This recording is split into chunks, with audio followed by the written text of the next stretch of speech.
नाम शामिल किया था और 2025 की मतदाता सूची में नाम आपने शामिल कर दिया था चुनाव आयोग ने, तो ये समझा जाएगा लाल बाबू हुसैन मामले के फैसले के अनुसार कि 2025 में जिसका नाम शामिल किया गया था वो भारत का नागरिक है और भारत का मतदाता भी है, उसका नाम आप नहीं काट सकते। ये राजीव जी लाल हुसैन बाबू मामले की समीक्षा का की जाए तो ये साफ तौर पर आती है और यही तर्क अभिषेक मनु सिंघवी ने सुप्रीम कोर्ट में दिया है राजीव जी। बिल्कुल, लाल बाबू हुसैन का मामला, उसका तर्क यहाँ पे देखिए, दो तीन महत्वपूर्ण बातें यहाँ पे आई हैं। एक लाल बाबू हुसैन के तर्क की बात आई, उस मामले की का तर्क यहाँ पर पेश किया गया। तथ्यों के आधार पर, दलीलों के आधार पर सुप्रीम कोर्ट या कोर्ट कोई भी नीचे से लेकर ऊपर तक वही काम करता है। आपको तथ्य दलील ये सब रखने पड़ते हैं, साक्ष्य रखने पड़ते हैं, प्रूफ देना होता है। और यहाँ पर इस पूरे मामले को रद्द करने की डिमांड हो रही है।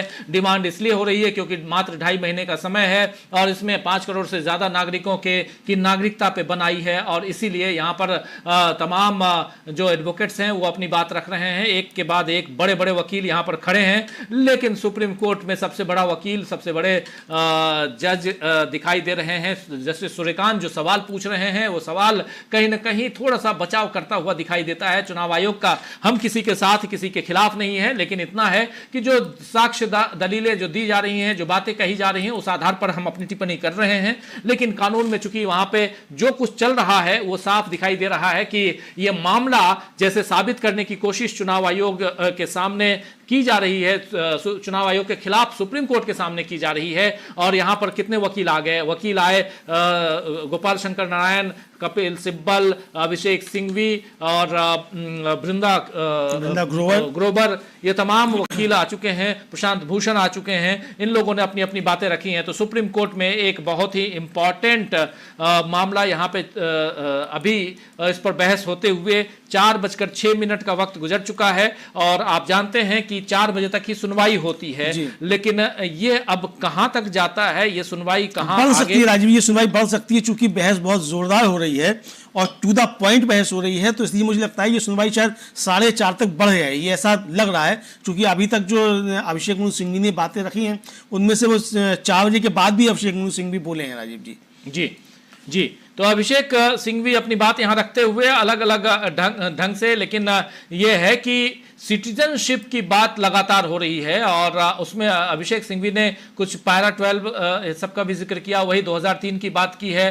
फिर सिटीजनशिप पर लगातार आ रहे हैं। अभिषेक सिंघवी कह रहे हैं कि आप जो चुनाव आयोग है नागरिकता का निर्धारक नहीं बन सकता। बिल्कुल, बिल्कुल साफ साफ आप नागरिकता साबित करने के लिए, नागरिकता किसकी क्या है ये आपका काम नहीं है, ये आप साबित नहीं कर सकते, ये अभिषेक सिंघवी कह रहे हैं। तो लगातार अब अभिषेक सिंघवी अपनी बात रख रहे हैं और वो भी साफ कह रहे हैं कि आप नागरिकता साबित करना चाहते हो, आप ये चाहते हो कि हर नागरिक वहां का जो है वो ये साबित कर दे, ये बता दे कि वो वहां का नागरिक है या नहीं है, हर वोटर वहां का साबित कर दे, ये संभव नहीं है। बिल्कुल राजीव जी, बड़ी महत्वपूर्ण बात अभिषेक मनु सिंघवी ने कही। उन्होंने कहा कि आप असम के लिए नेचुरल जस्टिस और बाकी देश के लिए अननेचुरल जस्टिस नहीं कर सकते, यानी आप असम के लिए प्राकृतिक न्याय और देश के बाकी हिस्सों के लिए अप्राकृतिक न्याय नहीं कर सकते। ऐसा कहा जाता है कि ईआरओ द्वारा मामला सौंपे जाने के बाद वह संबंधित न्यायाधिकरण के फैसले का इंतजार करेंगे। यह महत्वपूर्ण बात एक और अभिषेक मनु सिंघवी ने उठाई है कि यानी आप सिर्फ उसे मतदाता का मताधिकारी नहीं छीन रहे, आप उसको विदेशी नागरिक घोषित करके आप उसको डिटेंशन सेंटर को भी सौंप रहे हैं। इसका मतलब हाँ, यानी आप 2 करोड़ लोगों को डिटेंशन सेंटर में सौंपने की तैयारी कर रहे हैं। यह है राजीव जी। जी जी, बिल्कुल बिल्कुल बिल्कुल। यहाँ पर अभिषेक सिंघवी अपनी बात इसी हिसाब से रखते हुए और साफ साफ कहते हुए कि आप क्या इसके आगे डिटेंशन सेंटर भेजने की कोशिश, 2 करोड़ लोग, 1 करोड़ लोग जितने भी होते हैं उन सबको क्या उधर उस दिशा में ले जाने की कोशिश कर रहे हैं। यहाँ पर अलग अलग ढंग से अपनी दलीलें यहाँ पेश करते हुए अभिषेक सिंघवी और प्राकृतिक या गैर प्राकृतिक की बात कर रहे हैं वो। जी हाँ, बिल्कुल। नेचुरल जस्टिस मतलब एक होता है नेचुरल जस्टिस, असम में जैसे नेचुरल जस्टिस की बात की कि आप वहाँ नेचुरल जस्टिस करेंगे एनआरसी वगैरह का जैसे है, और यहाँ आप नेचुरल जस्टिस नहीं करेंगे। यहाँ मतलब आप जिसका नाम है मतदाता सूची में नाम काट के आप उसको सीधे सीधे आप विदेशी नागरिक घोषित कर देंगे, और जो कि आपका अधिकार है नहीं कि आप नागरिकता जांचें।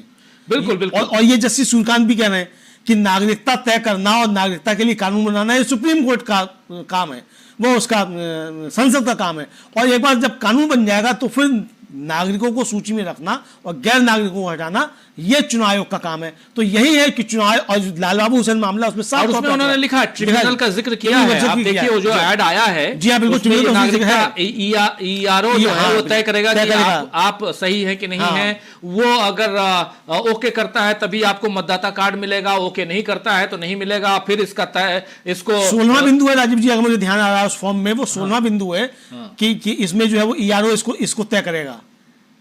ये उसमें साफ तौर पे है, जो इनका इम्यूनरेशन फॉर्म है, गणना फॉर्म जो है उसमें ये साफ तौर पे है। यानी कि ये तैयारी राजीव जी 2 करोड़ लोगों को डिटेंशन सेंटर में भेजने की दिखाई पड़ती है चुनाव आयोग के जरिए सरकार की, ये समझ में आ रहा है। जी जी जी बिल्कुल बिल्कुल बिल्कुल। यहाँ पे अब कह दिया है इन्होंने कोर्ट में। अब यहाँ साफ साफ असम का जिक्र करने के बाद अब योगेंद्र यादव दलील देते हुए दिख रहे हैं। योगेंद्र यादव भी अपनी बात यहाँ रखते हुए नजर आ रहे हैं और कह रहे हैं कि बड़े पैमाने पर बहिष्कार शुरू हो गया है। बहिष्कार 65 लाख लोगों के से कहीं ज्यादा है। एसआईआर के साथ ये बढ़ना मतलब ये बहिष्कार और बढ़ेगा। यानी एक्सक्लूजन की बात कर रहे हैं। बहिष्कार का मतलब इस पूरी प्रक्रिया का बहिष्कार की बात नहीं है। बहिष्कार का मतलब यहाँ एक्सक्लूजन, जितने 65 लाख लोगों के नाम काट दिए गए हैं उसकी बात कर रहे हैं योगेंद्र यादव। और ये पूरा का पूरी जो प्रणाली है, प्रक्रिया है, वो गड़बड़ है और ये एक योजनाबद्ध तरीके से है। और यहां एसआईआर जहां भी एसआईआर लागू होगा वहां पर यही परिणाम होंगे। जस्टिस सूर्यकांत कह रहे हैं कि हम 10 मिनट और इस पे चर्चा कर सकते हैं।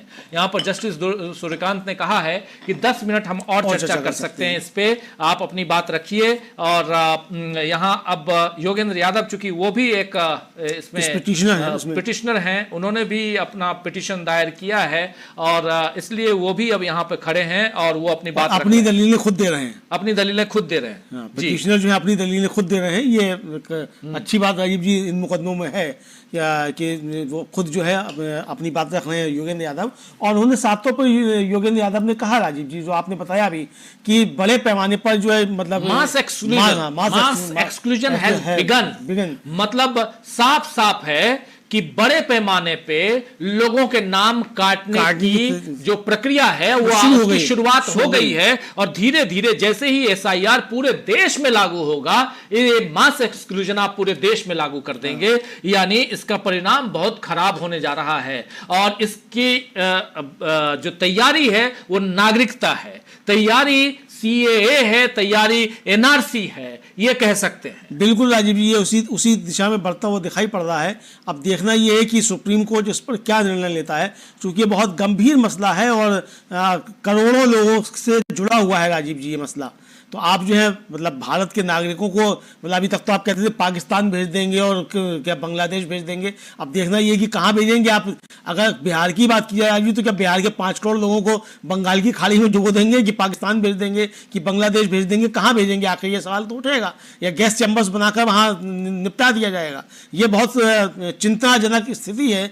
और सुप्रीम कोर्ट जो संविधान का कस्टोडियन है, अगर वो भी इस पर राजीव जी ध्यान नहीं देगा तो निश्चित तौर पर फिर जनता के पास जो पाश की एक कविता है, आदम गोविंद की, कि जनता के पास सिर्फ एक ही चारा है बगावत, ये बात कह रहा हूं मैं पूरे होशो हवास में। तो या दुष्यंत का है, मतलब ध्यान नहीं पड़ा मुझे ये, लेकिन ये है कि ये जनता के पास एक ही चारा है बगावत। तो क्या सरकार जो है चुनाव आयोग के जरिए जनता को किसी बगावत की तरफ ले जाना चाहती है इस तरीके से एसआईआर करवा के? ये भी एक बड़ा प्रश्न चिन्ह राजीव जी खड़ा हो रहा है। जी बिल्कुल सही आप कह रहे हैं, एक बड़ा प्रश्न चिन्ह खड़ा हो रहा है यहाँ पे। और सुनवाई चल रही है सुप्रीम कोर्ट में, बहुत इंपॉर्टेंट सुनवाई। यहाँ पर जस्टिस सूर्यकांत ने कहा है कि हम 10 मिनट और चर्चा कर सकते हैं, इस बात को और आगे तक बढ़ा रहे हैं। यानी 4 बजे का समय जो था 4 बजे खत्म होता है। अमूमन अगर जो सुनवाई होती है तो 4 बजे खत्म हो जाती है, उसके बाद फैसला लिखने की घड़ी होती है। लेकिन यहाँ पर 4:15 का वक्त हो चुका है, 4:14 और अभी 10 मिनट, यानी लगभग 4:30 बजे तक ये चर्चा चलेगी, जिसमें 2-3-4 बहुत महत्वपूर्ण बातें आई हैं। और इसमें इतने तमाम वकीलों ने अपनी अपनी बातें रखी हैं, अपने अपने पक्ष रखे हैं। लेकिन एक याचिकाकर्ता योगेंद्र यादव, जो साइकोलॉजिस्ट भी हैं, जो पॉलिटिकल एनालिस्ट भी हैं, आप जानते हैं, राजनीति भी कर चुके हैं, तमाम चीजें आप जानते हैं, CSDS में भी रहे वो, और अभी वो खुद अपनी दलीलें पेश कर रहे हैं। और सबसे बड़ी बात जो कह रहे हैं कि जो आप करवा रहे हैं, जो SIR के जरिए हो रहा है, वहां से मास एक्सक्लूजन हो रहा है, एक बड़ी संख्या में लोगों को के नाम काटे जा रहे हैं, और नाम काटने का क्रम जो है ये जैसे जैसे SIR पूरे देश में लागू होगा वैसे वैसे बढ़ेगा। प्लीज इसको रोकिए, ये मत होने दीजिए, ये बात यहां कहते हुए दिखाई दे रहे हैं योगेंद्र यादव जी। और आगे जो योगेंद्र यादव ने कहा है वो भी काफी ज्यादा महत्वपूर्ण है। उन्होंने कहा है कि कॉम्पिटेंसी, एक्यूरेंसी और इक्वलिटी, ये तीन जो है वो किसी भी एक जो मतदाता सूची है उसकी कसौटी है, और तीनों ही मामलों में SIR विफल रहा है और इसका उल्टा असर हुआ है। और उन्होंने कहा कि मैं सुझाव देना चाहता हूं कि हमें 7.9 करोड़ से शुरुआत नहीं करनी चाहिए, हमें यह देखना चाहिए कि कितने प्रतिशत वयस्क मतदाता सूची में शामिल हैं। इस मामले में भारत दुनिया के सर्वश्रेष्ठ देशों में से एक है। जर्मनी और जापान जैसे कुछ सर्वश्रेष्ठ देशों की तुलना में यह 99% है, अमेरिका में यह केवल 74% है। इतने लोग मतदाता सूची में शामिल होते हैं। जहां भी जिम्मेदारी राज्य से नागरिकों पर स्थानांतरित की जाती है, आप कम से कम 1/4 लोगों से वंचित रह जाएंगे। इसमें से अधिकांश हाशिए के लोग होंगे। बिहार में यह 97% है। बिहार थोड़ा कमजोर है, एक झटके में बिहार पहले ही 88% पर आ गया है, और अब ये नाम भी हटाए जाएंगे। यानी कि जब पूरी प्रक्रिया होगी राजीव जी, तो 97% बिहार के लोगों के नाम काट दिए जाएंगे एक तरीके से। यानी कि सिर्फ 3% बिहार का मतदाता वोट करेगा। यह भारतीय जनता पार्टी चाहती है। वो सबको ही समझ सकता है कि वो 3% मतदाता किसका होगा और किसके नाम उसमें सुरक्षित रहेंगे। ये एक तरीके से योगेंद्र यादव का तर्क यहां दिखाई पड़ रहा है। बिल्कुल बिल्कुल बिल्कुल साफ साफ पूर्णता, सटीकता और निष्पक्षता मतदाता सूची की कसौटी है, ये बात यहां रख रहे हैं योगेंद्र यादव। और तीनों ही मामलों में SIR विफल रहा है और इसका उल्टा असर हो रहा है, और कह रहे हैं कि मैं सुझाव देना चाहता हूं कि हमें 7 करोड़ 90 लाख से शुरुआत नहीं करनी चाहिए। हमें यह देखना चाहिए कि कितने प्रतिशत वयस्क मतदाता सूची में शामिल हैं। इस मामले में भारत दुनिया के सर्वश्रेष्ठ देशों में से एक है। जर्मनी और जापान जैसे कुछ सर्वश्रेष्ठ देशों की तुलना में ये 99% है। अमेरिका में ये केवल 74% है। और इतने लोग मतदाता सूची में शामिल होते हैं। जहां भी जिम्मेदारी राज्य से नागरिकों पर स्थानांतरित की जाती है, आप कम से कम 1/4 लोगों से वंचित रह जाते हैं। इसमें से अधिकांश हाशिए पर होंगे। बिहार में ये 97% है। बिहार थोड़ा कमजोर है। एक झटके में बिहार पहले ही 88% पर आ गया है। अब और भी नाम हटाए जाएंगे, यानी बिहार में 100% मतदाता नहीं है। बिहार में मतदाताओं के जितनी वयस्क लोगों की संख्या है उसमें मात्र 88% लोगों के पास ही मतदाता कार्ड है। यह एक समझने वाली बात है कि 18 साल से ज्यादा अगर 100 लोग हैं तो 100 में से मात्र 88 लोग ही मतदाता सूची में शामिल हैं।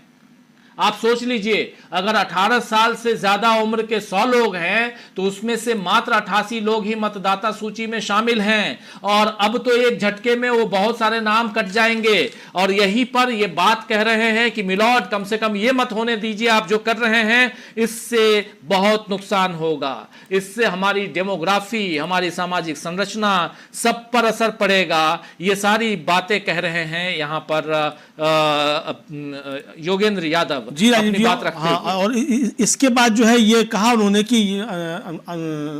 योगेंद्र यादव ने कि ये अनुमान था कि बिहार की मतदाता सूची में ज्यादा जानकारी दी गई थी और उसे सुधारने की जरूरत थी। ये बिल्कुल गलत है। दरअसल बिहार को थोड़ा कम घोषित किया गया है। तो इस पर जस्टिस सूर्यकांत ने पूछा कि 2003 में यह किया गया था, तो क्या कोई अध्ययन किया गया कि इसका क्या प्रभाव पड़ा था? इस पर क्या आपके पास कोई SIR का पिछले से SIR का कोई विश्लेषण है, अध्ययन है, कोई रिपोर्ट है? हाँ, ये तो इस पर जो योगेंद्र यादव ने कहा कि 2003 में कोई SIR नहीं किया गया था, वो IR था, गहन मतदाता पुनरीक्षण नहीं था, वो केवल रिवीजन था। और इसलिए उसमें कोई तुलना नहीं है। यह देश के इतिहास में कभी भी किसी पुनरीक्षण से सभी लोगों से एक फॉर्म जमा करने के लिए नहीं कहा गया। 78 सालों में ऐसा कभी नहीं हुआ कि देश के नागरिकों से कहा जाए कि आप कोई फॉर्म जमा कीजिए। यह नहीं हुआ। कभी भी ऐसे पुनरीक्षण अभ्यास में सभी को एक दस्तावेज जमा करने के लिए नहीं कहा गया, कभी नहीं। 2003 में मतदाता सूची का कंप्यूटरीकरण किया जा रहा था, उन्होंने चुनाव अधिकारियों को प्रिंट आउट दिया, इसकी 2 पंक्तियां थीं, उन्हें घर घर जाना था, कोई फॉर्म नहीं मांगा गया, कोई दस्तावेज नहीं मांगा गया। गहन पुनरीक्षण एक अच्छा अभ्यास है। एसआईआर में जो 2 चीजें जोड़ी गई हैं वे हैं फॉर्म की आवश्यकता और नागरिकता का अनुमान, ये अवैध है। मैं इलेक्शन कमीशन से आग्रह करूंगा कि वे एक ऐसा दस्तावेज उपलब्ध कराएं जो सार्वजनिक डोमेन में नहीं है। क्या चुनाव आयोग 2003 के गहन पुनरीक्षण के 2003 के आदेश को उपलब्ध करा सकता है? यह उपलब्ध नहीं है। व्यवस्था का प्रश्न है राजीव जी कि 2003 में जो आदेश दिया गया था, क्या आप उसे उपलब्ध करा सकते हैं कि क्या उस आदेश में भी यही 11 डॉक्यूमेंट्स आपने मांगे थे? ऐसा नहीं है। It's not available. It's not. Can Election Commission supply 2003 order of intensive revision? उस समय of 2003 का जो इंटेंसिव IR था, इंटेंसिव रिवीजन था, गहन उसमें नहीं जुड़ा हुआ था, उसमें जुड़ा हुआ था वो IR था, IR किया गया था, SIR नहीं किया गया था। और इसीलिए यहां पर कहा जा रहा है कि इंटेंसिव रिवीजन जो कर रहे हैं आप, और उस समय का, इसलिए यहां पर सुप्रीम कोर्ट में साफ साफ कहा योगेंद्र यादव ने कि मिलॉर्ड, ये हमको क्या मिल सकता है? क्या चुनाव आयोग 2003 के गहन संशोधन यानी आईआर के 2003 के आदेश उपलब्ध करा सकता है, ऑर्डर उपलब्ध करा सकता है? क्योंकि ये अवेलेबल नहीं है, ये नहीं करा सकता। यहां पर चुनाव आयोग सीधा घिरता हुआ, जब अभी यहां योगेंद्र यादव अपनी बात रख रहे हैं। योगेंद्र यादव की बातें बहुत इंपॉर्टेंट, बहुत महत्वपूर्ण, योगेंद्र यादव अपनी बातें यहां पर सुप्रीम कोर्ट में साफ साफ रखते हुए, और यहां इसके बाद योगेंद्र यादव पूरा 2003 की बातों को यहां रखते हुए नजर आ रहे हैं। 2003 में जो कुछ हुआ, 2003 का जो मामला था वो इंटेंसिव रिवीजन था, वो इस ढंग का रिवीजन नहीं था जो रिवीजन अभी आप कर रहे हैं। एसआईआर नहीं, आईआर था, वहां पर आईआर था, स्पेशल नहीं था। वो इंटेंसिव रिवीजन कह सकते हैं, स्पेशल इंटेंसिव रिवीजन नहीं था। और उसके जो डॉक्यूमेंट्स हैं वो भी उपलब्ध नहीं है, बिल्कुल कहीं नहीं है, कहीं उपलब्ध नहीं है। यही कह रहा है चुनाव आयोग से डिमांड कर रहे हैं योगेश यादव कि योगेंद्र यादव कह रहे हैं कि कम से कम आप उसको तो दे दीजिए, हमको वो दस्तावेज यहाँ दिखा दीजिए आप। हाँ बिल्कुल राजीव। इसके बाद फिर कहा उन्होंने, योगेंद्र यादव ने, कि चुनाव आयोग कृपया ये बताएं कि 2003 में क्या खास था। हम 7.96 करोड़ से नहीं बल्कि 8.18 करोड़ से शुरुआत कर रहे हैं। पहला चरण यह है कि बिहार की वर्तमान वयस्क जनसंख्या कितनी है। यह 8.18 करोड़ है, भारत सरकार का आंकड़ा है। इसमें मृत्यु और प्रवासन की समस्या नहीं है, यह जनगणना आधारित है। बिहार की मतदाता सूची में 7.9 करोड़ मतदाता थे, इसलिए शुरुआत में ही 29 लाख की कमी थी। यानी 29 लाख की कमी तो आपकी मतदाता सूची में ही थी, पहले से ही काट दिए। कुछ नाम कटेंगे, गलतियां होंगी, लेकिन उन्हें सुधारना चुनाव आयोग का कर्तव्य अधिकार है। भारत के इतिहास में यह पहली बार है कि जब संशोधन के बाद कोई भी नाम नहीं जोड़ा गया है, हर संशोधन में कुछ ना कुछ जोड़ा जरूर गया है। अब इस पर जस्टिस सूर्यकांत ने कहा कि मान लीजिए कुछ फर्जी मतदाता हैं, तो क्या उन्हें हटाने के लिए आईआर एसआईआर नहीं हो सकता? कर्तव्य दोनों पक्षों का होना चाहिए। यानी कि अब सीधे सीधे पूछना चाहिए, मुझे लगता है कि जस्टिस सूर्यकांत को, कि बांग्लादेशियों के नाम काटने चाहिए कि नहीं काटने चाहिए, जो बीजेपी पूछ रही है। हाँ, अब इस तरीके से पूछ ही लेना चाहिए। जब सारी चीजें पूछी जानी है तो इस तरीके से भी पूछा जाना चाहिए। योगेंद्र यादव बहुत शानदार दलील पेश करते, देखिए दलीलें बहुत शानदार पेश कर रही हैं अलग अलग ढंग से। अब ये जस्टिस दोनों जजों की बेंच पर डिपेंड करता है कि कौन क्या किस दिशा में सोचता है। अभी तक जस्टिस सूर्यकांत की बात से तो यही समझ में आ रहा है कि वो कुछ भी हो जाए, आप दलील पेश करते जाइए। हाँ। हम तो चाहते हैं कि ये हो और वो उसी हिसाब से बात कर रहे हैं, क्योंकि अभी भी 8 करोड़ 18 लाख वयस्क लोग हैं बिहार में। वयस्क यानी 18 साल से ज्यादा उम्र के लोगों की संख्या बिहार में 8 करोड़ 18 लाख है। और ये भारत सरकार के जनसंख्या के आधार पर, भारत सरकार के आंकड़े के आधार पर यहां योगेंद्र यादव ये बात रख रहे हैं। इसमें से 7 करोड़ 90 लाख मतदाताओं के नाम ही शामिल हैं, यानी पहले से 29 लाख लोगों के नाम कटे हुए हैं या उन लोगों के नाम नहीं जुड़े हैं। अब और नाम, कुछ लोगों के नाम कटेंगे, गलतियां होंगी, ये सब कह रहे हैं, लेकिन उन्हें सुधारना, इसको कैसे सुधारा जाए, ये काम चुनाव आयोग का है। भारत के इतिहास में ये पहले के बाद कोई भी नाम नहीं जोड़ा गया है। हर संशोधन में कुछ ना कुछ जोड़ा जरूर गया था, लेकिन भारत के इतिहास में पहली बार है कि नाम नहीं जोड़ा गया है। इस पर जस्टिस सूर्यकांत कह रहे हैं कि मान लीजिए कुछ फर्जी मतदाता हैं, तो क्या उन्हें हटाने के लिए आईआर या एसआईआर नहीं हो सकता? कर्तव्य तो दोनों पक्षों का होना चाहिए। अब यहां पे कह रहे हैं कि फर्जी मतदाता हैं तो उनका नाम क्या उसमें से नहीं काटना चाहिए? ये जज साहब कह रहे हैं, कुर्सी पर विराजमान 2 जजों की बेंच जो बात ये पूछी जा रही है, और जज साहब भी पूछ रहे हैं कि इनसे, योगेंद्र यादव से, कि अगर फर्जी मतदाता है तो क्या उनका नाम नहीं कटना चाहिए? अब भाई आपने कैसे तय कर लिया कि ये फर्जी मतदाता है? यही तो सवाल उठ रहा है। आपने कैसे तय कर लिया ये फर्जी मतदाता है? सबसे बड़ा सवाल है। 29 लाख लोगों के नाम तो आप पहले से हटा रखे हुए हैं। 8 करोड़ 18 लाख वयस्क लोगों में से 7 करोड़ 90 लाख ही मात्र हैं। 7 करोड़ 90 लाख मतदाता हैं, 29 करोड़ के तो आपने नाम ही नहीं लिखे उसमें। और उसके बाद यानी 88%, 88% ही मतदाताओं के नाम मतदाता सूची में शामिल थे। उसमें से एक लंबी लिस्ट है जो कट जाएगी, नाम कट जाएंगे। और उससे पहले जस्टिस सूर्यकांत पूछ रहे हैं कि मान लीजिए कि इसमें फर्जी मतदाता हैं तो उनके नाम क्या नहीं हटाना चाहिए? इसके लिए क्या एसआईआर की जरूरत नहीं पड़ेगी? अब लीजिए। अब राजीव जी, विजय कुमार सिन्हा का नाम हटाने के लिए एसआईआर की जरूरत थोड़ी है। विजय कुमार सिन्हा का नाम अगर 2 जगह है, वो फर्जी मतदाता बने हुए एक जगह, तो उनका नाम हटाने के लिए एसआईआर की जरूरत थोड़ी है, उसकी आवश्यकता थोड़ी है। सामान्य सा प्रश्न है। तो अब ये जज साहब अगर इस तरह के प्रश्न पूछेंगे तो बलिहारी जाए ऐसी न्याय व्यवस्था पर। जी बिल्कुल बिल्कुल, लेकिन जस्ट यहाँ योगेंद्र यादव यही नहीं रुके हैं अमलिंदु जी। योगेंद्र यादव बड़ी संजीदगी के साथ अपनी बातों को रखते हुए विचलित नहीं हो रहे हैं, बिल्कुल विचलित नहीं हो रहे हैं। योगेंद्र यादव देखिए वो वकील नहीं है, हाँ। लेकिन वो उनको वहां खड़े होने का और उनको अपनी बात रखने का, क्योंकि एक पिटिशनर हैं, हाँ। और उन्होंने कहा मुझे वकील करने के लिए पैसे नहीं हैं, मैं खुद अपनी बात, अपनी वकालत खुद करूंगा। उनको जज साहब ने वकालत करने की, यानी सुप्रीम कोर्ट में जो अब कल को चीफ जस्टिस होने जा रहा है, उसने ये अधिकार दिया कि आप अपनी बात रख सकते हैं। ये अपनी बात रख रहे हैं, बहुत संजीदगी के साथ रख रहे हैं योगेंद्र यादव। और सबसे बड़ी चीज कि वो जो दलीलें दे रहे हैं बहुत शानदार, बहुत शानदार। राजीव जी, योगेंद्र यादव आगे भी बोल रहे हैं, क्या बोल रहे हैं? आगे कह रहे हैं कि उन्हें मतलब चुनाव आयोग को एक भी व्यक्ति ऐसा नहीं मिला जिसे जोड़ा जा सके, जिसका नाम शामिल किया जा सके। यह प्रक्रिया गहन रूप से नाम हटाने के लिए थी कि संशोधन के लिए? ये नाम हटाने के लिए कर रहे थे, हाँ। आप जोड़ने के लिए, संशोधन करने के लिए नहीं कर रहे। वे कहते हैं कि हम फॉर्म 6 भर सकते हैं, लेकिन जब आप मेरे घर आए तो आपने सिर्फ हटाए गए नामों पर ही ध्यान दिया। तीसरा चरण ये 65 लाख है जो चले गए, जिनके नाम काट दिए गए। असली नामों का क्या हुआ? ये सवाल पूछ रहे हैं योगेंद्र यादव। उन्होंने एक नई चीज शुरू की है, अनुशंसित नहीं। 7.24 करोड़ में एक ही ऐसी श्रेणी है जिसकी संख्या किसी को पता नहीं है। एक क्लिक से 2 जिलों के लिए किस आधार पर किसी की अनुशंसा नहीं की गई, ये पता नहीं। वे अदालत के साथ डेटा क्यों साझा नहीं कर रहे हैं? भाई आप अदालत के साथ भी डेटा साझा नहीं कर रहे, क्यों नहीं कर रहे हैं? चुनाव आयोग ने दावा किया था कि 2003 की सूची में पहले से ही 4.96 करोड़ नाम थे, जबकि असल संख्या 2.5 करोड़ है। मैं गलत भी हो सकता हूं, तो मुझे सही कर सकते हैं।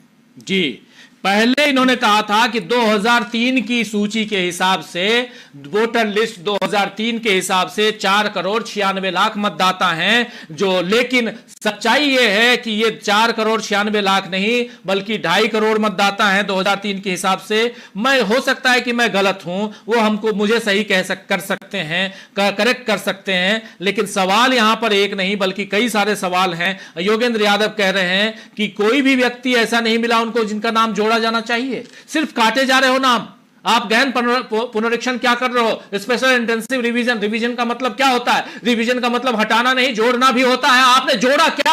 आपने यहां एक भी नाम जोड़ा क्या? ये बताइए। योगेंद्र यादव यहां पूछ रहे हैं, आपने एक नाम नहीं जोड़ा, आप यहां सिर्फ और सिर्फ नाम हटा रहे हैं। 8 करोड़ 18 लाख से आप 7 करोड़ 90 लाख पे आ गए, 7 करोड़ 90 लाख से आप 7 करोड़ 24 लाख पे आ गए। उसके बाद उसमें से 65 लाख लोगों के नाम आपने काट दिए। आपने कहां बताया कि हमने इतने लाख लोगों के नाम जोड़े हैं? ये बात यहां कह रहे हैं योगेंद्र यादव। बिल्कुल बिल्कुल राजीव जी, ये सवाल पूछ रहे हैं कि आपने एक भी नाम जोड़ा है तो बताइए उसको, हम पूछ सकते हैं। तो आपने, ये प्रक्रिया थी किस लिए? भाई ये प्रक्रिया संशोधन के लिए थी कि नाम काटने के लिए थी? पहले तो ये बताया जाए। आपने तो कहा था कि संशोधन के लिए है, तो नए नाम जोड़ने थे। आप जब आए, आपका बीएलओ आया तो उसने नया नाम जोड़ना ये तो पूछा ही नहीं, फॉर्म 6 उसने लिया ही नहीं, सिर्फ नाम काटने पे आपका ध्यान था, आपने नाम काटे। 28 लाख तो नाम आपने पहले प्रक्रिया शुरू होने से पहले ही काट दिए। 8.18 करोड़ में से आपने 7.96 करोड़ की आपने मतदाता सूची बनाई। उसमें से भी आपने जब वो अद्यतन जो आपने पहला ड्राफ्ट जारी किया उसमें आपने 65 लाख नाम काट दिए। तो यानी 65 लाख और राजीव जी 28 लाख, ये इस तरीके से आपने नाम कुल मिलाकर अब तक काट दिए और इसके बाद आप और नाम काटेंगे। तो इसका क्या आधार है? आपको नया वोटर कोई क्यों नहीं मिला जो बनना चाहता हो? यह सवाल योगेंद्र यादव ने बहुत कायदे का उठा लिया है।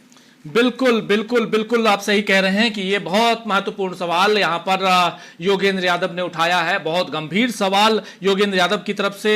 और सबसे बड़ी बात कि यहाँ पर अगर आप गहन पुनरीक्षण कर रहे हैं, SIR कर रहे हैं, तो इसमें नाम आपको जोड़ने वाले लोग नहीं मिले, सिर्फ काटने वाले लोग मिले। सिर्फ आप हटाना चाहते हैं, डिलीशन करना चाहते हैं, नॉन इंक्लूजन जो कह रहे हैं, जो शब्द आपने दे दिया है वही करना चाहते हैं। यहां कोई ऐसा नहीं मिला आपको जिनके नाम जोड़ने चाहिए थे। ये सवाल पूछे जा रहे हैं, बहुत गंभीर सवाल पूछे जा रहे हैं योगेंद्र यादव की तरफ से। योगेंद्र यादव यही नहीं रुके, यहां इससे आगे भी इससे आगे भी उनका कहना कि ये कहना गलत है कि जिन बच्चों के माता पिता के नाम 2003 की सूची में है उन्हें दस्तावेज जमा करने की जरूरत नहीं है। मैंने कभी प्रेस विज्ञप्तियों के जरिए कानूनी आदेशों को बदलते नहीं सुना। चुनाव आयोग प्रेस विज्ञप्तियों के जरिए आदेश बदलता है। समय सीमा के संबंध में एक महत्वपूर्ण बात, चुनाव आयोग के अनुसार सभी फॉर्म की जांच करनी होगी, उनकी एक समय सीमा होती है। जादुई आंकड़ा यह है कि प्रत्येक ERO को प्रतिदिन 4000 से अधिक फॉर्मों की जांच करेगा, साथ ही संदेह, बाढ़ आदि से भी निपटेगा। क्योंकि राजीव जी ERO जो होता है वो मजिस्ट्रेट स्तर का अधिकारी होता है एक विधानसभा क्षेत्र के अंदर, और उसको जो है इसमें बाढ़ का काम है, तो उसको वो भी देखने हैं, अदालत के मुकदमे भी देखने हैं, कानूनी मुकदमे हैं वो भी देखने हैं, और कानूनी व्यवस्था भी देखनी है। चुनाव आयोग को कुल मिलाकर चुनाव आयोग को घेर लिया यहाँ योगेंद्र यादव ने। और योगेंद्र यादव कह रहे हैं कि ये बिल्कुल गलत कह रहा है चुनाव आयोग कि 2003 में जिसका नाम, जिनके माता पिता का नाम है, उनके बच्चों को मतदाता सूची में शामिल करने के लिए उनका मतलब ये साफ साफ कि उनके बच्चों के माता पिता के नाम 2003 की मतदाता सूची में है, उन्हें दस्तावेज जमा करने की जरूरत नहीं है। ये बिल्कुल सरासर गलत बोल रहा है, झूठ बोल रहा है चुनाव आयोग। कह रहे हैं कि मैंने कभी प्रेस विज्ञप्तियों के जरिए कानूनी आदेशों में बदलाव होते नहीं सुना। चुनाव आयोग प्रेस विज्ञप्तियों के जरिए आदेश बदलता है। समय सीमा के संबंध में एक महत्वपूर्ण बात और ये बताना चाह रहे हैं कि चुनाव आयोग के अनुसार सभी फॉर्म की जांच करनी होगी। जितने भी फॉर्म आएंगे उसकी हम चुनाव आयोग के नियम के हिसाब से, उनके आदेश के हिसाब से सभी फॉर्म की जांच करनी होगी। बहुत अच्छी बात है, आप जांच कीजिए, उसकी भी एक समय सीमा होगी। जादुई आंकड़ा ये है, यहां पे क्या सब कुछ जादू में है क्या? सब कुछ आपके मैजिक फिगर ये है कि हर ERO को प्रतिदिन 4000 से ज्यादा फॉर्म की जांच करनी है। एक ERO को 4000 से ज्यादा के फॉर्म की जांच करनी है। लेकिन उसके अलावा बिहार में इस वक्त बाढ़ है, कभी सूखा है, कभी कुछ और है, हर तरह के प्रॉब्लम्स हैं, हर तरह के डाउट्स हैं, यहां पर संदेह है, इन सब का भी निवारण करना है। बिल्कुल राजीव जी, इन सब का निवारण करना है, ये साफ तौर पर है। और ये जिम्मेदारियां होती हैं उसके, चुनाव आयोग का काम तो जो है उसको जब चुनाव की प्रक्रिया होती है तब करना होता है, बाकी तो उसका काम सरकार का ही, प्रशासन का ही करना होता है राजीव जी ERO को। और जाहिर सी बात है कि इस समय पूरे बिहार में जो है बाढ़ आई हुई है और ज़बरदस्त तरीके से बाढ़ है राजीव जी, और रेड अलर्ट जारी है बिहार के लिए, मतलब बारिश का मतलब ये और बढ़ेगा। और आपने जो है वो समय सीमा दी हुई है कि आपको जो है 30 दिन के अंदर अपनी आपत्तियां जमा करनी है। आपत्तियां आने के बाद राजीव जी जब इस पर जब जांच शुरू होगी, असली बवाल तो तब शुरू होगा जो कि योगेंद्र यादव कह रहे हैं कि भाई ERO के सामने 4000 जो है फॉर्म एक साथ उसको एक दिन में जांच करनी है। तो ये कौन सा अलादीन का चिराग है राजीव जी जिसके जरिए एक दिन में 4000 लोगों की नागरिकता एक ERO जांच लेगा? ये कृपया चुनाव आयोग बताए कम से कम कि ये कौन सा अलादीन का चिराग उसके पास है ERO के पास कि एक दिन में 4000 लोगों की नागरिकता जांच लेगा। बिल्कुल बिल्कुल, यही नहीं रुके। यहाँ पर योगेंद्र यादव कह रहे हैं कि मेरी पहली अपील कहाँ है, where is my first appeal. 30 सितंबर 2025 को मतदाता सूचियां फ्रीज कर दी जाएंगी, यानी 30 सितंबर 2025 को मतदाता सूचियां बना दी जाएंगी। 25 सितंबर 2025 को चुनाव आयोग मुझे बताएगा कि मेरा नाम हटा दिया गया है। यहाँ पर अपील से मतलब समझ लीजिए कि आपका नाम हटा दिया गया और आप ट्रिब्यूनल में जा रहे हैं अपना नाम जुड़वाने के लिए। तो ये कह रहे हैं कि मेरा नाम तो हटा दिया गया 25 तारीख को, मुझे पता चला 30 तारीख को फ्रीज कर दिया गया, क्योंकि 30 तारीख ये बता दिया गया 30 सितंबर को बताया जाएगा, फाइनल सूची जो आएगी, फाइनल लिस्ट बता दिया जाएगा, मेरा नाम हटा दिया गया। अगर मैं बिहार से चुनाव लड़ना चाहूँ तो मैं क्या करूँगा, क्योंकि इसके बाद आप चुनाव की घोषणा कर देंगे। मैं कैसे लड़ूंगा? मैं अपील दायर करूंगा। जब तक मैं करूंगा अपील, मतदाता सूचियां फ्रीज हो जाएंगी, मतदाता सूचियां फ्रीज हो जाएंगी, और इसके बाद गुड बाय हो जाएगा, अलविदा हो जाएगा, बाय बाय हो जाएगा। 5 साल बाद मिलते हैं कहा जाएगा, ये हो गया। अब अगले 5 साल बाद आप चुनाव लड़िए। मैं चुनाव लड़ना चाहता हूं, लेकिन मेरा नाम मतदाता सूची से बाहर कर दिया गया है। कल को तेजस्वी यादव का नाम हटा दिया जाता है, क्या करेंगे तेजस्वी यादव? लड़ पाएंगे चुनाव? 25 सितंबर को तेजस्वी यादव को पता चलता है कि उनका नाम मतदाता सूची में है ही नहीं। और 30 सितंबर लास्ट डेट, जिस दिन फ्रीज कर दिया गया कि अब इसके बाद कोई भी नाम नहीं जुड़ेगा, 30 सितंबर को फिर वो अपील करने जाएंगे। तब तक इधर चुनाव की घोषणा हो गई, चुनाव में वो चूंकि मतदाता में उनका नाम ही नहीं है, कहीं भी नहीं है, फिर वो चुनाव कैसे लड़ेंगे? और 1 अक्टूबर को राजीव जी चुनाव घोषित हो जाएगा। हाँ, उसके बाद सुप्रीम कोर्ट भी हाथ नहीं रखेगा कि अब तो प्रक्रिया शुरू हो गई। और यही सुधांशु धूलिया कह रहे थे, जस्टिस सुधांशु धूलिया, कि आप ये चाहते हैं कि सितंबर तक ये खींच लिया जाए ताकि फिर चुनावी प्रक्रिया शुरू हो जाए। फिर आप भी जानते हैं कि कोई भी कोर्ट इस पर फिर हाथ नहीं रखेगी। अब यहां पे साफ साफ कह रहे हैं योगेंद्र यादव कि मेरे पास पुष्ट प्रमाण है, प्रूफ है, फुल प्रूफ है कि पुरुषों की तुलना में महिलाओं के नाम बहुत ज्यादा हटाए गए हैं। 31 लाख महिलाओं, 31 लाख महिलाओं के नाम हटा दिए गए हैं।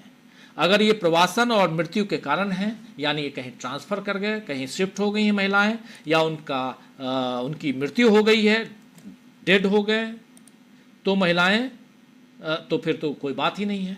लेकिन बात यह है कि महिलाएं ज्यादा प्रवास नहीं करती हैं, यानी महिलाएं यहां से वहां रोजगार के लिए नहीं जाती हैं ज्यादा, महिलाएं घर पे गांव पे रहती हैं। मृत्यु दर अधिक है। ये महिला विरोधी पूर्वाग्रह को दर्शाता है, ये महिला विरोधी पूर्वाग्रह को दर्शाता है। हम दुनिया के इतिहास में शायद मताधिकार से वंचित करने की सबसे बड़ी कवायद देख रहे हैं। पूरा आंकड़ा 1 करोड़ को पार कर जाएगा। हम 19वीं सदी के अमेरिका के रिकॉर्ड को तोड़ देंगे।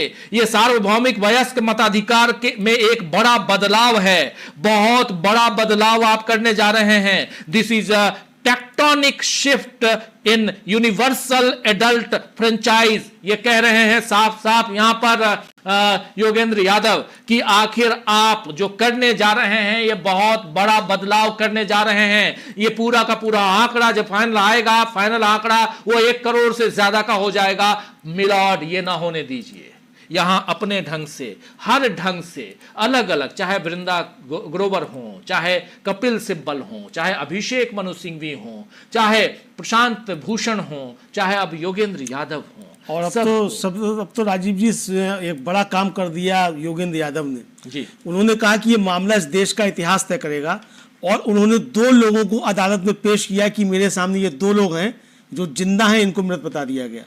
क्योंकि जस्टिस जॉय मल्ल्या बागची ने पिछली तारीख पर कहा था कि आप 15 लोग कोई भी ले आइए जो जीवित हो, उनके नाम मृत बताकर काट दिए गए हो, तो हम ये पूरी प्रक्रिया निरस्त कर देंगे। तो 2 को लाकर उन्होंने सुप्रीम कोर्ट के सामने कर दिया।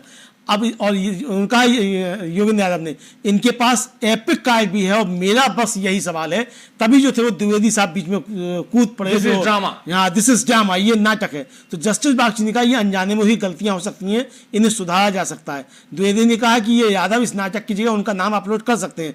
जस्टिस सूर्यकांत ने कहा कि हमें अपने नागरिकों पर गर्व है कि वे सुप्रीम कोर्ट में हैं।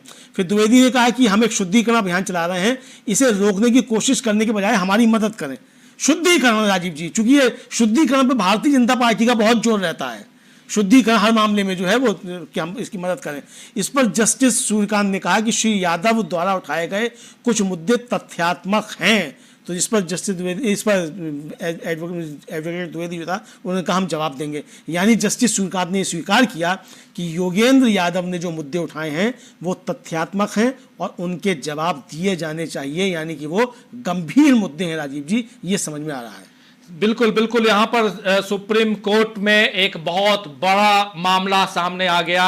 योगेंद्र यादव अपने सामने दो ऐसे लोगों को सुप्रीम कोर्ट में इस वक्त पेश कर चुके हैं, जो दो लोग जो जिंदा हैं लेकिन इनके नाम कट गए हैं, हटा दिए गए हैं। यही जस्टिस बागची ने, धुलिया ने, इन लोगों ने कहा था, जस्टिस बागची ने कहा था कि 15 लोगों को ले आइए तो मैं ये पूरी की पूरी प्रक्रिया रद्द कर दूंगा। लेकिन अब यहां पर वो अपनी बात से मुकरते हुए नजर आ रहे हैं जस्टिस बागची। और द्विवेदी यहां खड़े हुए, राकेश द्विवेदी, जो सुप्रीम कोर्ट में पक्ष रख रहे हैं चुनाव आयोग का, वो कह रहे हैं कि यादव जी जो हैं, योगेंद्र यादव, इस नाटक की जगह उनका नाम अपलोड कर सकते हैं। ये नाटक कर रहे हैं, योगेंद्र यादव ड्रामा कर रहे हैं, और जबकि उनका नाम अपलोड कर सकते थे। जस्टिस सूर्यकांत कह रहे हैं हमें अपने नागरिकों पर गर्व है कि वो सुप्रीम कोर्ट में है। यहां पर कह रहे हैं we are proud of our citizen that they are in supreme court. इन दोनों नागरिकों पर मुझे गर्व है जो सुप्रीम कोर्ट में है। इस पर द्विवेदी कह रहे हैं, राकेश द्विवेदी, चुनाव आयोग कह रहा है हमें एक शुद्धिकरण, यानी ये जो पूरा का पूरी प्रोसेस जो चल रही है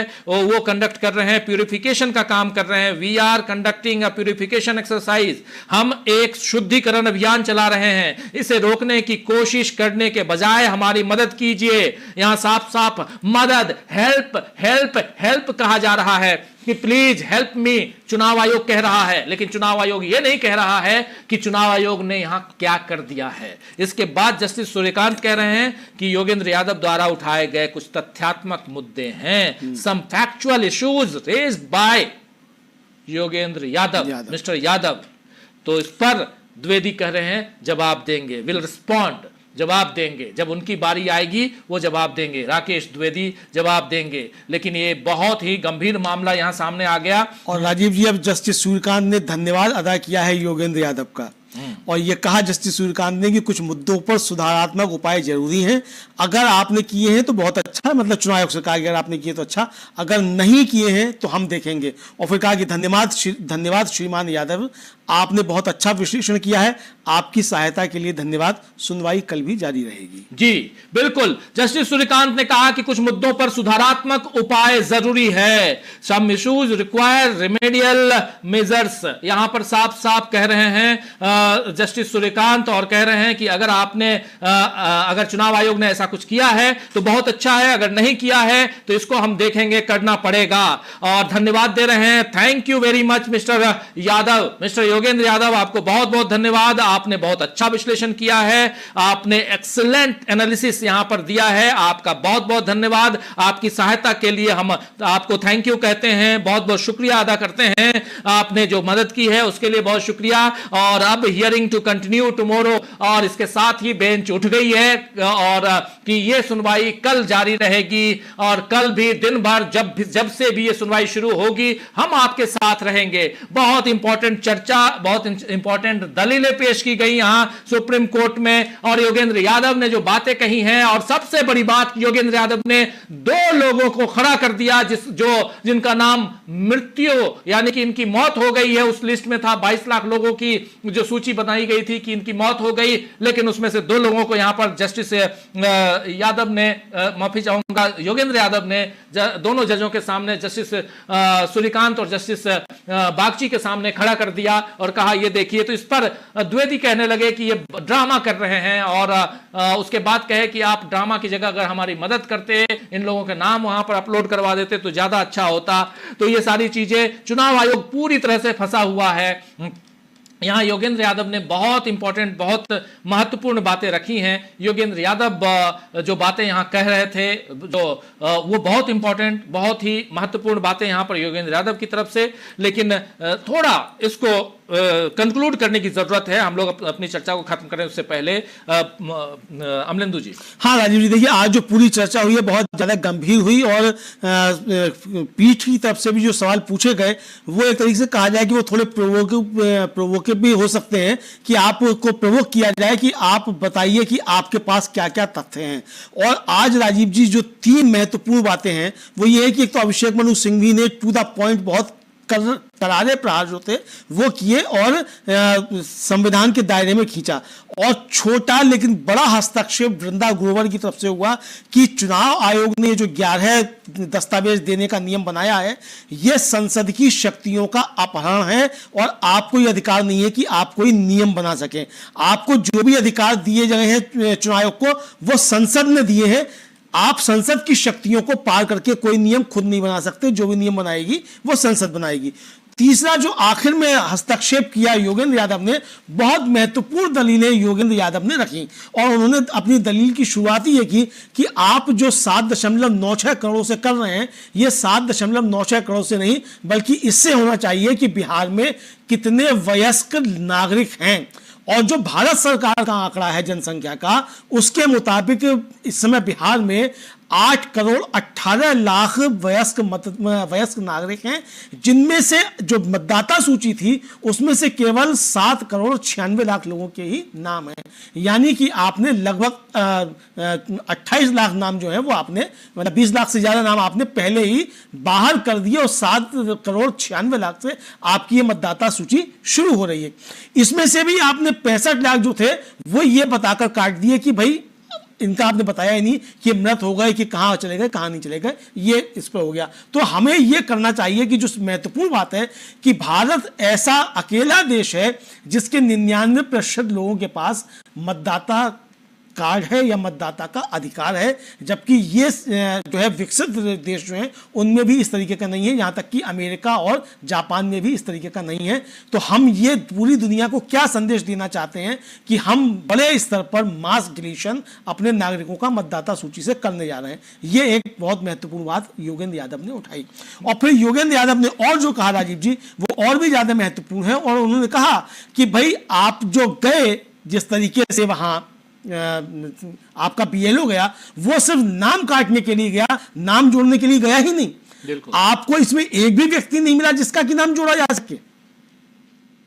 तो मुझे आप बताइए कि आपने कितने लोगों के नाम जोड़े, ये पूछा उन्होंने चुनाव आयोग से, और चुनाव आयोग के पास उसका कोई सवाल नहीं है। दूसरा जो एक बहुत गंभीर आरोप लगाया योगेंद्र यादव ने, उन्होंने कहा कि हम पूरे दावे के साथ कह रहे हैं कि इसमें महिलाओं के नाम ज्यादा काटे गए हैं, 31 लाख महिलाओं के नाम काट दिए गए, और इसका शिकार जो है वो हाशिए पर रह रहे लोग, वंचित तबके के लोग, राजीव जी जो हम लोग भी शुरुआत में कह रहे थे कि इसका शिकार सबसे ज्यादा दलित, पिछड़े और अल्पसंख्यक होंगे, वो इसका शिकार हो रहे हैं। ये योगेंद्र यादव ने अपनी बात रखी। और फिर आखिर में उन्होंने जो कहा कि हम 19वीं सदी के अमेरिका के रिकॉर्ड को तोड़ देंगे, चूंकि ये सार्वभौमिक वयस्क मताधिकार में एक बड़ा बदलाव है। ये उन्होंने कहा कि अगर जो चुनाव आयोग कर रहा है उसी तरीके से करेंगे।